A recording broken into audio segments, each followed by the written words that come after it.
Good morning, students. In the last video of class 12 business studies, we discussed the first chapter of part B, that is financial management. In this chapter, we discussed concept of business finance, concept of financial management, definition of financial management. You know what is a business finance? Business finance means money required for carrying out business activity. It is known as business finance. As well as financial management is concerned with optimal procurement as well as uses of finance.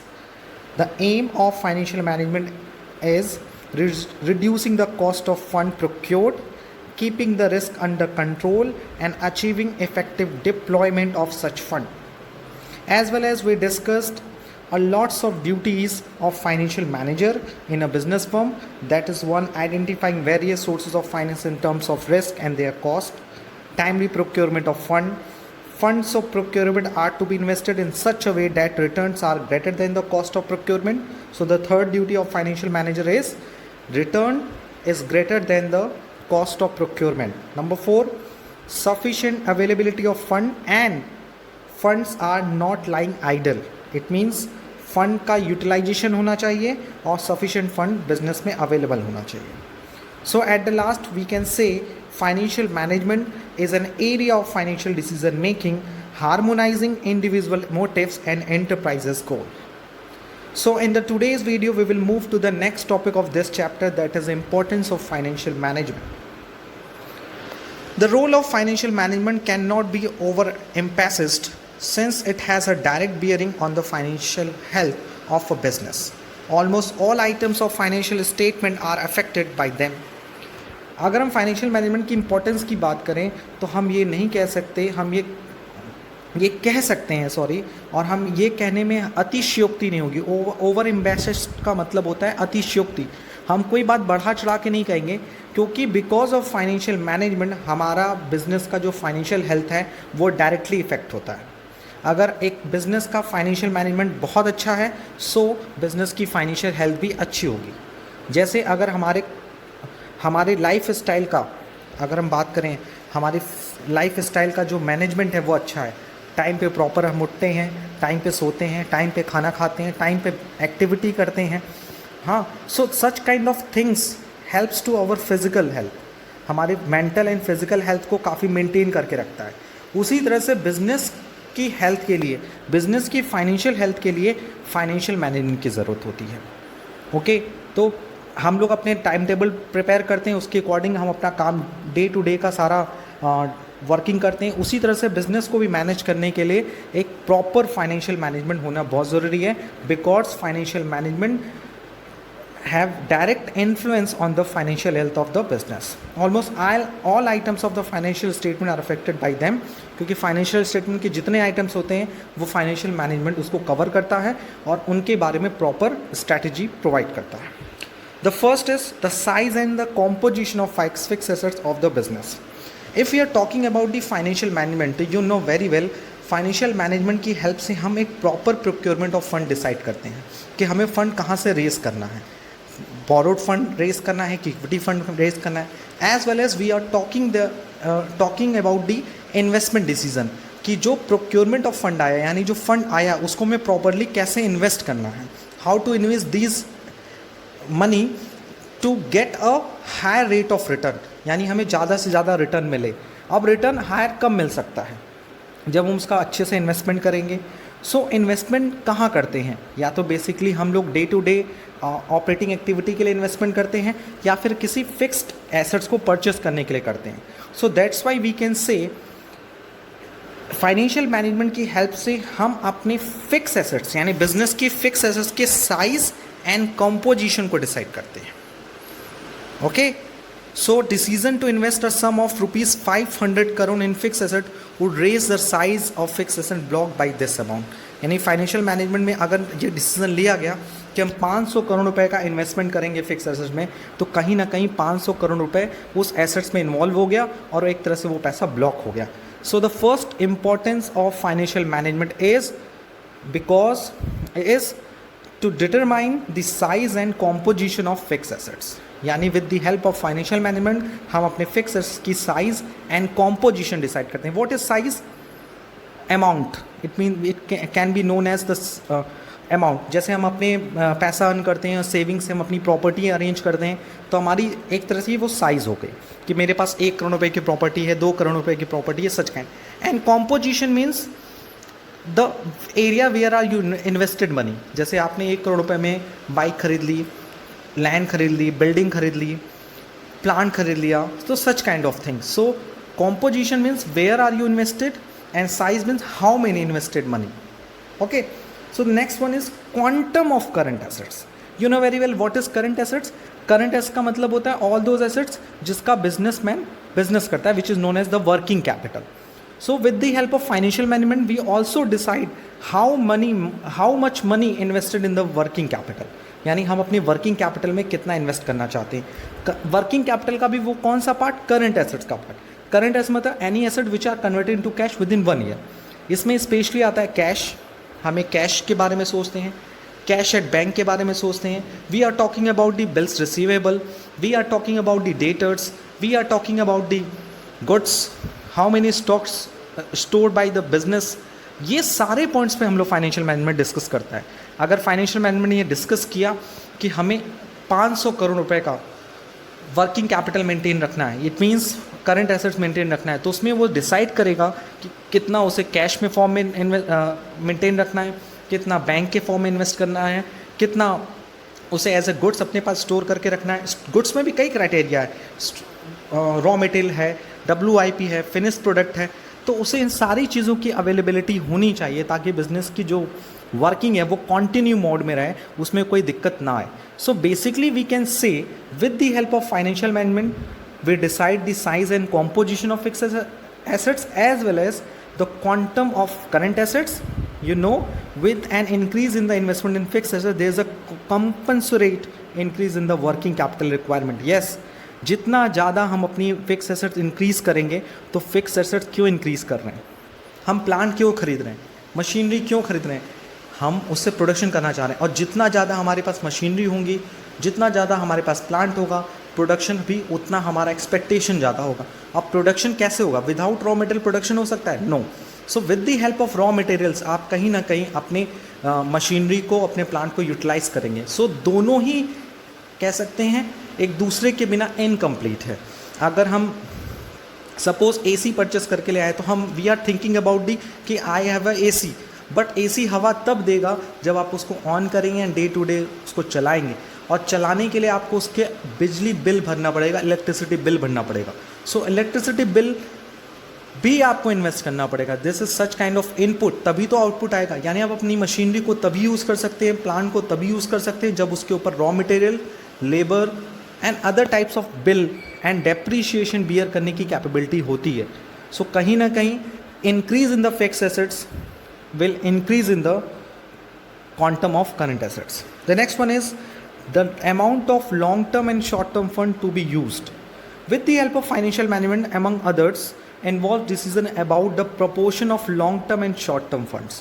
Yes, financial management हमें ये guide करता है कि हम कितना short term fund रखें और कितना लॉन्ग टर्म फंड रखें. यानी इन्वेस्टमेंट की अगर हम बात करें तो कितना पैसा हम शॉर्ट टर्म फंड में इन्वेस्ट करें और कितना लॉन्ग टर्म फंड में इन्वेस्ट करें. क्योंकि यू नो वेरी वेल कि शॉर्ट टर्म फंड वो फंड होंगे जो within a 1 year cash में कन्वर्ट हो जाएंगे, और long term fund are those fund जो कि लॉन्ग टर्म वे में आपके पास रिवर्स आएंगे. सो बेसिकली एक इफ़िशियंट फाइनेंशियल मैनेजर जो होता है वो जनरली इस चीज़ को भी फोकस करता है कि कितना इन्वेस्टमेंट का कितना part with in a year money में कन्वर्ट होना चाहिए और कितना part with in a long time, with in a 3 years, with in a 5 year, with in a 6 year, जो भी वो क्राइटेरिया डिसाइड करता है उस हिसाब से वो रिटर्न की एक्सपेक्टेशन करता है. Okay, next one is breakup of long term financing into डेब्ट and equity. It is a very important decision. It is known as financing decision. Financing decision involves decision regarding procurement of fund from debt as well as equity. Thus, it affects the proportion of equity and debt to make the capital structure. मैंने आपको starting में ही बताया था they are basically 2 sources of funds, borrowed fund and owners fund. So with the help of financial decision, we take a financing decision कि where we procure the funds, debts or equity or the mixture of debt and equity. यानी अगर we want 10 crore rupees for the firm, सो 10 करोड़ का कितना part हमें equity से लेना है, कितना बोरोड से लेना है, it is a big question. क्योंकि यू नो वेरी वेल कि इक्विटी पे भी रिटर्न एक्सपेक्टेशन होती है by the share holders and borrowed पे भी एक फिक्स रेट ऑफ इंटरेस्ट आपको पे करना पड़ता है. So basically such kind of decision is very important for the financial management. तो you know very well balance sheet का चाहे एसेट साइड हो चाहे लाइबिलिटी साइड हो, both side are covered in the financial management. Okay, the next one is all items of profit and loss. So balance sheet के हमने items discuss किए, इसलिए starting में ही लिखा हुआ था एक अच्छी लाइन, वो था almost all items of financial management are affected by them. You know very well they are basically two statement, positional statement and income statement. Positional statement covers the balance sheet, so balance sheet liability side as well as the asset side. Okay, तो asset side में हमने fixed assets देखा, current assets देखा. liability side में हमने देखा long term funds, short term funds as well as capital structure of the company, owners fund से पैसा लें कि borrowed fund से. Now we will move to the income statement. Income statement includes a profit and loss account, basically trading and profit and loss account. So financial management also focus on the all items of profit and loss account. Capital budgeting decision, investment in fixed assets affect the profit and loss statement. That is, more debt requires more interest payment. Thus we can see the impact of financial decision on the various item of financial statements such as interest, profit and tax. Okay, so if we are talking about the financial decision, basically we take a few decision in a financial management. The first decision related to the investment. कहाँ invest करें, fix capital में invest करें कि working capital में invest करें. One part is clear. Second one, इसको थोड़ा सा मैं आपको क्लियर करता हूँ. Basically the 3 decision covered in the financial management. अभी तक जो हमने पढ़ा है, बेसिकली अभी तक हमने क्या पढ़ा है कि with the help of financial management we take a 3 types of decision in financial management. The first decision related to the investment, where we want to invest. Okay, if we are talking about the investment,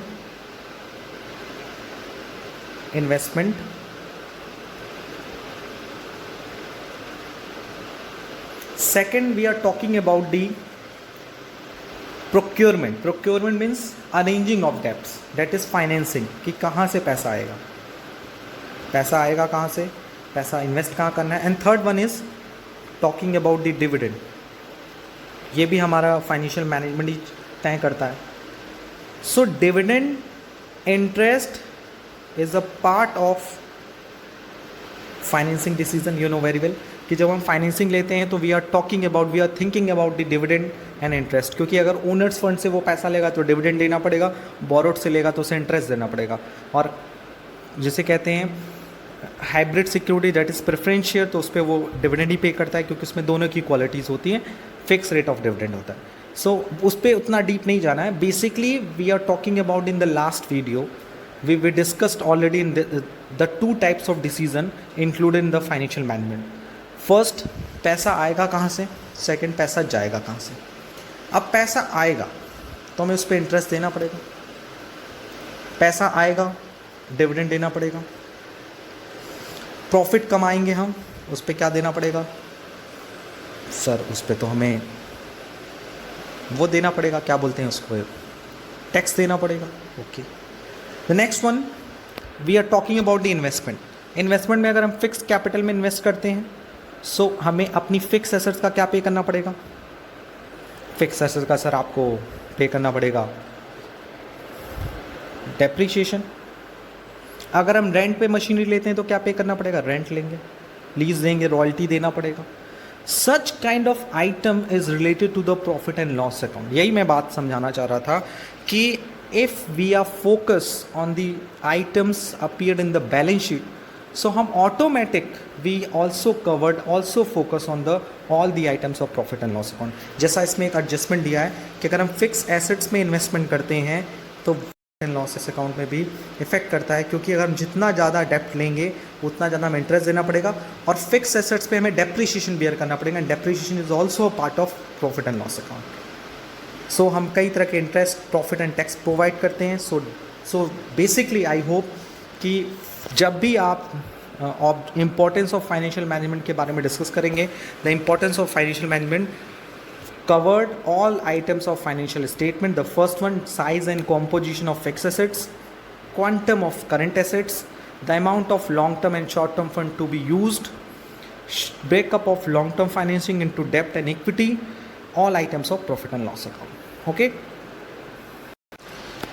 now we will move to the next topic of this chapter, that is objectives of financial management. So there are basically two main objective of financial management, that is a primary objective and secondary objective. So ask for you the question for you, how many objective of financial management? So two, primary and secondary. What is the primary objective of financial management? Let's discuss it. The primary aim of financial management is to maximize the shareholder fund. What is the primary objective of financial management? Maximize shareholder wealth. This is because a company's fund belongs to shareholder and the manner in which they are invested and the return earned by them determine their market value and price. The market price of equity share increases if benefits from decision exceed the cost involved. अगर हम बात करें primary objective क्या है, sir primary objective का मतलब है कि हम फाइनेंशियल मैनेजमेंट क्यों करते हैं. तो हमारा जो प्राइमरी ऑब्जेक्टिव होता है फाइनेंशियल मैनेजमेंट करता है वो होता है maximise shareholder wealth. How we maximise the shareholder fund? Shareholder fund wealth का मतलब क्या है? The assets acquired by shareholders. और शेयर होल्डर की एसेट्स क्या होती है? शेयर्स. यस. सो अगर हम शेयर से जो पैसा मिल रहा है, अगर उस पैसे पे उसकी मार्केट वैल्यू में इंक्रीज कर दें, उसकी प्राइस इंक्रीज कर दें, सो जाहिर सी बात है कि उसकी डिमांड इंक्रीज़ होगी. हम इसको एक ऐसे समझाते हैं, हमारा ऑब्जेक्टिव है maximise shareholder wealth. How we maximise the shareholder fund? तो जो कंपनी का जो शेयर है, शेयर तब होगा जब उसका रिटर्न हाई होगा. जब यू नो वेरी वेल किसी भी शेयर का रिटर्न हाई होता है सो उसकी मार्केट में डिमांड बढ़ती है, और जब डिमांड बढ़ती है तो यू नो वेरी वेल कि उसका प्राइस बढ़ता है, और जब प्राइस बढ़ता है तो जाहिर सी बात है शेयर की जब प्राइस बढ़ रही है so it is a maximise shareholder wealth.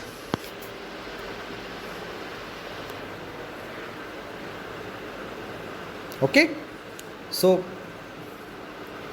is that clear? What is the primary objective of financial management? The primary objective of financial management is to maximize shareholder wealth. How we maximize the shareholder wealth? Return on these share, return on these investment, यानी जो share से पैसे आ रहा है उस पैसे का cost कम हो और रिटर्न ज़्यादा हो, यानी हम उसको ऐसी जगह इन्वेस्ट करें उस पैसे को कि जिससे रिटर्न अच्छा है. रिटर्न अच्छा आएगा तो जाहिर सी बात है कंपनी ज़्यादा से ज़्यादा डिविडेंड प्रोवाइड करेगी अपने शेयर होल्डर्स को. जब डिविडेंड का रेट ज़्यादा देखेगी तो मार्केट में उस शेयर को खरीदने के लिए डिमांड इंक्रीज़ हो जाएगी. जब डिमांड बढ़ेगी तो ऑटोमेटिक उस शेयर का प्राइस इंक्रीज़ करेगा, और शेयर का जब प्राइस इंक्रीज़ करेगा तो शेयर होल्डर का वेल्थ ऑटोमेटिक इंक्रीज़ करेगा. एक बार मैं फिर रिपीट कर दे रहा हूँ. The primary objective of financial management is to maximise shareholder wealth. How we maximise the shareholder wealth? The step number 1, shares के पैसे जो आ रहे हैं कंपनी के पास, शेयर से पैसा आता है ना कंपनी के पास, शेयर इशू करती है मार्केट में और उससे पैसा लेती है. पैसा ले लिया, उस पैसे को ऐसा इन्वेस्ट करे जिस पे रिटर्न अच्छा आएगा. जब रिटर्न अच्छा आएगा तो उस रिटर्न पे जो फ़ायदा आ रहा है उस फ़ायदे को वो क्या देगी? एज अ डिविडेंड बांटेगी. डिविडेंड बांटेगी तो डिविडेंड जब कॉन्टीन्यूसली मिलेगा, प्रॉपर रेट से मिलेगा, हाई रेट से मिलेगा, तो लोगों में एक कहते हैं ना प्रॉफिट कमाने की कंपटीशन हो जाएगी, सो वो कंपनी के शेयर की डिमांड करने लगेंगे। कंपनी के share is also security which are trading in a stock market, जिसे हम स्टॉक मार्केट में खरीद सकते हैं। तो स्टॉक मार्केट में जब आपके पास इंफॉर्मेशन आएगी कि भैया उस शेयर पे प्रॉपर रेट से डिविडेंड मिल रहा है, हाई रेट पे डिविडेंड मिल रहा है, सो लोग ज़्यादा से ज़्यादा शेयर खरीदने के लिए आगे बढ़ेंगे, सो उसकी डिमांड बढ़ेगी। And you know the rule of law of demand, the law of demand is जब किसी चीज़ पर्टिकुलर प्रोडक्ट एंड सर्विस की प्राइस डिमांड बढ़ती है तो उसकी प्राइस बढ़ जाती है, और जब प्राइस बढ़ जाएगी तो ऑटोमेटिक शेयर होल्डर की जो वेल्थ है वो भी तो इंक्रीज़ होगी। Wealth means assets. So the primary objective of shareholder, primary objective of financial management is to maximise shareholder wealth. कैसे बढ़ेगी आपको मैंने क्लियर कर दिया। The second objective, secondary objective of financial management, in order to achieve the primary objective of wealth maximization, financial management should aim at the following objective। यानी पहला objective था wealth maximisation, किसकी वेल्थ की बात हो रही है? शेयर होल्डर्स की। Secondary objective of financial management is first profit maximisation, that is effective utilisation of fund. Fund should be deployed in such a way to ensure that benefits of an investment exceed its cost. It means with the help of effective financial management हमें अपने funds को, जो भी हमें अपने funds arrange किया उस fund का प्रॉपरली यूटिलाइज़ करना चाहिए, इफेक्टिव यूटिलाइज़ करना चाहिए, ताकि हम उस पर ज़्यादा से ज़्यादा प्रॉफिट अर्न कर सकें। एंड ये जो रिटर्न है वो उसकी कॉस्ट से ज़्यादा होना चाहिए। सपोज़ हमने फंड रेज़ किया at the rate of 5% rate of interest पे, और हम उसको रिटर्न उसको इन्वेस्ट कर रहे हैं, उसमें मुझे 10% रेट ऑफ रिटर्न मिल रहा है, सो 5% हम कहीं ना कहीं प्रॉफिट अर्न कर रहे हैं। सो प्रॉफिट मैक्सिमाइज होना चाहिए। और प्रॉफिट मैक्सिमाइज कब होगा? जब when rate of return is excess than higher than the rate of procurement. The next one, availability of fund as reasonable cost. The second objective of financial management is to raise fund at minimum cost and minimum risk and through effective financial decision. Third one is maintaining adequate liquidity, to maintain financial liquidity and profitability through working capital decision. Yes, firm में proper एक educate liquidity उपलब्ध होनी चाहिए। Liquidity means money sufficient होना चाहिए। It is a third and most important part of the financial management. कि financial management का ये भी काम होता है कि बिजनेस में प्रॉपर वर्किंग कैपिटल अवेलेबल रहे। ये ना हो कि हमें काम करने के लिए रिसोर्सेज ही नहीं है, वर्क करने की बात आ रही है तो वर्किंग कैपिटल अवेलेबल नहीं है, रॉ मटेरियल्स के लिए अवेलेबल नहीं है, वर्कर्स को वेजेस देने के लिए अवेलेबल नहीं है। सो कहीं ना कहीं ये लॉस हमारे बिजनेस को अफेक्ट करेगा। Ensure safety of fund, to ensure safety of fund by creating reserve reinvestment of profit. यानी हमें क्या करना चाहिए? रिजर्व्स क्रिएट करते रहना चाहिए, ताकि इन फ्यूचर अगर कोई अनसर्टेनिटी आती है so we will face them. And profits को री इन्वेस्ट करना चाहिए। The profit reinvestment means retain earning, जिसे हमें प्लगिंग ऑफ प्रॉफिट भी कहते हैं। प्लगिंग ऑफ प्रॉफिट मतलब जो प्रॉफिट हम अर्न कर रहे हैं, ऐसा ना कि सारा का सारा प्रॉफिट हमें रिटर्न डिविडेंड के रूप में बांट देना चाहिए। एक adequate amount of dividend provide करना चाहिए to the shareholder, and the remaining part should be reinvested in the firm, जिसे हम लोग बोलते हैं रिटेन अर्निंग। रिटेन अर्निंग मतलब profit after providing dividend, after providing profit to the shareholder. जो पैसा बचता है उस पैसे को हम बिजनेस में क्यों रखते हैं भाई? इसीलिए रखते हैं कि उस पैसे को हम फिर से इन्वेस्ट कर दें, क्योंकि वो पैसा सबसे चीपर सोर्स होता है। ये मैं आपको बता दूं, the cheapest source of finance is retain earning, क्योंकि रिटेन अर्निंग हमें फ्री ऑफ कॉस्ट मिलता है। कंपनी ने एक साल में 10 लाख रुपए कमाया और 10 लाख में 7 लाख रुपीज़ उसने डिविडेंड बांट दिया, 3 लाख रुपए जो उसको एज अ प्रॉफिट मिला है वो फर्म में फिर लग जाएगा, फिर से उसका यूज़ होगा। तो वो 3 लाख रुपए पे हमें कोई कॉस्ट बियर नहीं करना है, बल्कि जो हमने ओनर से पैसा लिया उस पर हमें डिविडेंड देना है, जो हमने बोरोवर से पैसा लिया है उस पर हमें इंटरेस्ट देना है। सो द रिटेन अर्निंग का कोई cost of rate of cost नहीं होता, कॉस्ट ऑफ कैपिटल नहीं होती, जिसे आप जो भी आप कह लीजिए। The next one is avoiding idle finance. Idle finance not only adds to the cost of funds but also encourage wasteful expenditure. Therefore, financial management avoids overcapitalization. Overcapitalization is a situation जहाँ पे हमारी capital actual usages of capitalisation से ज़्यादा होती है। Suppose हमारी firm को 10 लाख रुपए की कैपिटल ज़रूरत है और आपने 12 लाख रुपए कैपिटल रखा हुआ है। ये मानता हूँ कि चलो 1 लाख रुपए आपने इमरजेंसी के लिए रखा है to face uncertainty, but 1 lakh रुपए भी आपने एडिशनल रखा है, तो उस 1 लाख रुपए का आपको यूज़ नहीं करो। 10 लाख रुपए आप यूज़ कर रहे हो, 1 लाख रुपए इमरजेंसी के लिए रखा है, 1 लाख रुपए क्यों एक्स्ट्रा रखा है? तो वो एक आइडल फंड ही है, आप उसे बेफालतू का कॉस्ट भी बियर कर रहे हो, क्योंकि आपको रेट ऑफ रिटर्न तो देना ही देना है, जिससे आपने वो पैसा लिया उसको पे तो रिटर्न देना ही देना है। तो मैं बेसिकली ये बताना चाहता हूँ, I can say, I want to से कि सबसे इम्पॉर्टेंट पार्ट, अब मैं इसको समराइज़ कर रहा हूँ ताकि ये और ईजी हो जाएगा, it is very very easy for you. They are basically two objective of financial management. The first objective is objective is of financial management is maximum shareholder fund, shareholder wealth. How we maximize the shareholder wealth? The step one,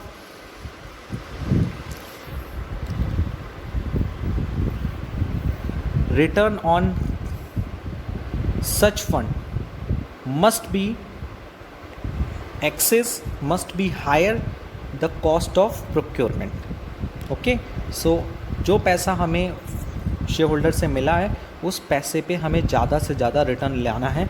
वो कैसे लाना है ये आपके ऊपर है, वो उसका प्रॉपर यूटिलाइजेशन करके।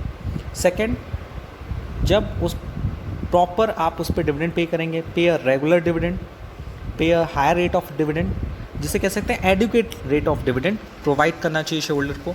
सो मार्केट में उस शेयर की डिमांड बढ़ेगी, when the demand of the share will be increased, so the price of the share will also increase, and thereafter it is called maximum shareholder value.